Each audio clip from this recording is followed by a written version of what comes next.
This is NDTV, and you're watching Classics.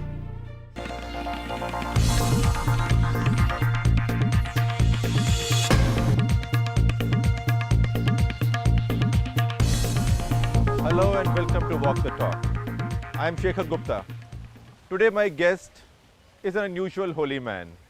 He is a holy man whose appeal cuts across all kinds of boundaries of region, of religion, of caste and creed, even nations and continents. But what also makes him unusual is the fact that he says unusual things, where holy men now acquire a reputation for dividing people, for preaching distance, for preaching division.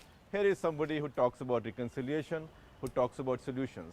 People come to him for answers to their own spiritual problems and solutions and doubts. But now he's also been talking about solving some of our major political problems. For example, the Mandir Masjid dispute in Ayodhya. He's been talking about it. He's even met the Prime Minister lately.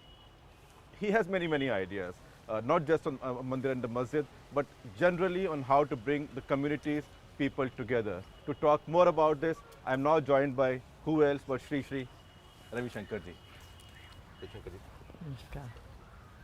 Ravi Shankar ji, you talked about solving the Ayodhya problem. Now many people have tried, politicians have tried, courts have been wrestling with the problem, holy people have tried, religious leaders have tried, liberals, everybody has given it a shot. What makes you think that this particular formula might work? And if you could also talk about your formula a little bit. You know, you have to keep trying until you succeed. You have to keep on finding new ways, because as time changes, strategies will have to change also. No, but if I understand your formula correctly, it actually implies that first of all, the Hindus apologize to the Muslims for destroying the mosque, and in return, as a gesture, the Muslims give over the land and give up all the claims on the site in favor of the Hindus. Yeah, see,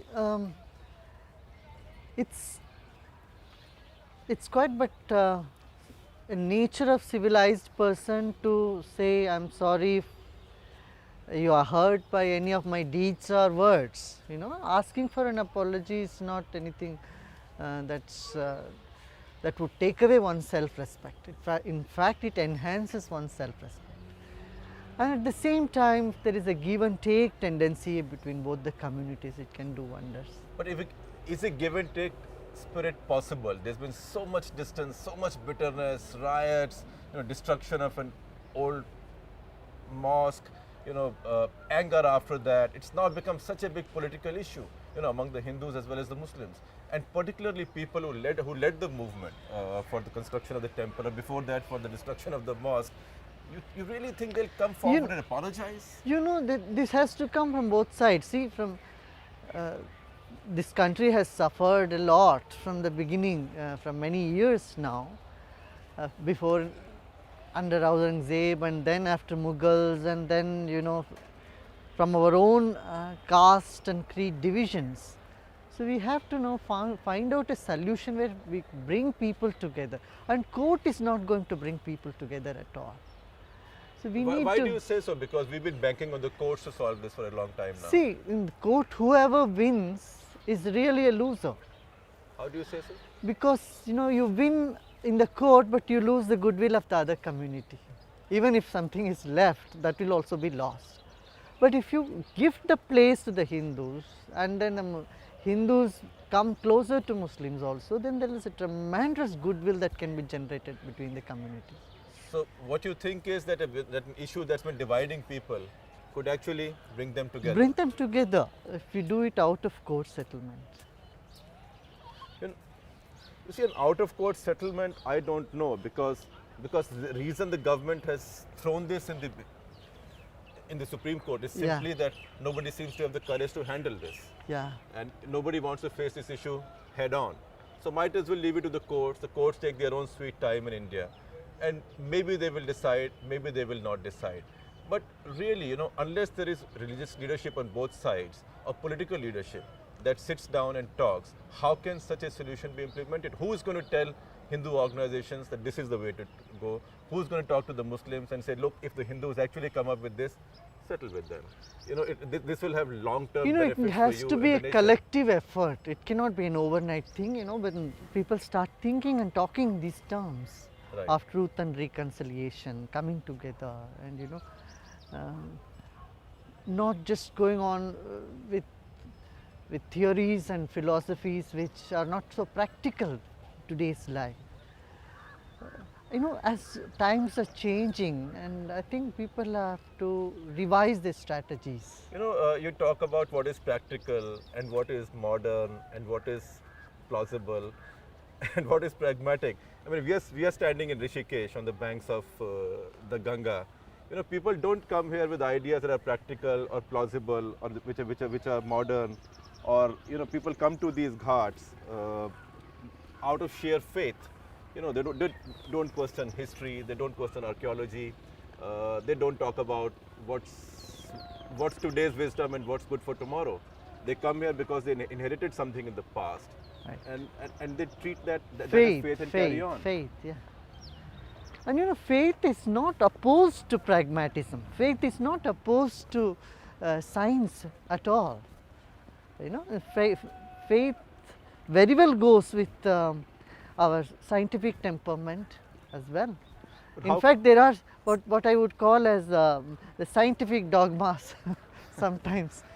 You know, No, but how can you say so in times when you know people confuse faith not just with history but also with science? that's why I'm saying that one has to keep learning, should not stop learning. But how Keep do you, on learning.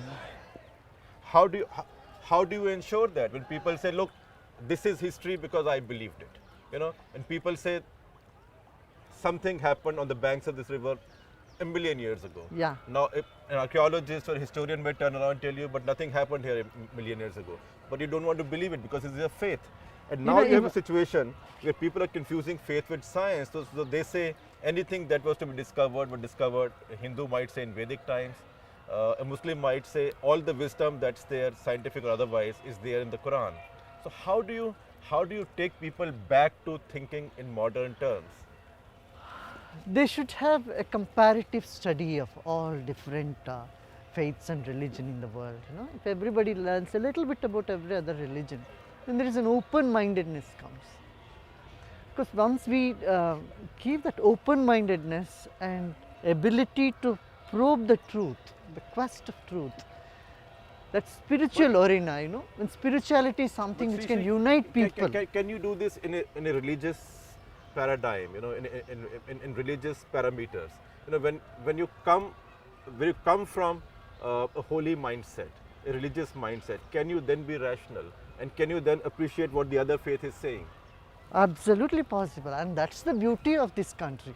We have been having this. You go to any of these ashrams, see, you will find there is pictures for every other saint in the country. And No, but you know, abroad, you know. every other saint will be a Hindu saint. No, the saint is Hindu saints, but we do accept you know, faiths from all other religions. You go to any, there will be a picture of Jesus, there will be a place for Quran, there will be, you know, many ashrams today. They talk about one in all and all in one.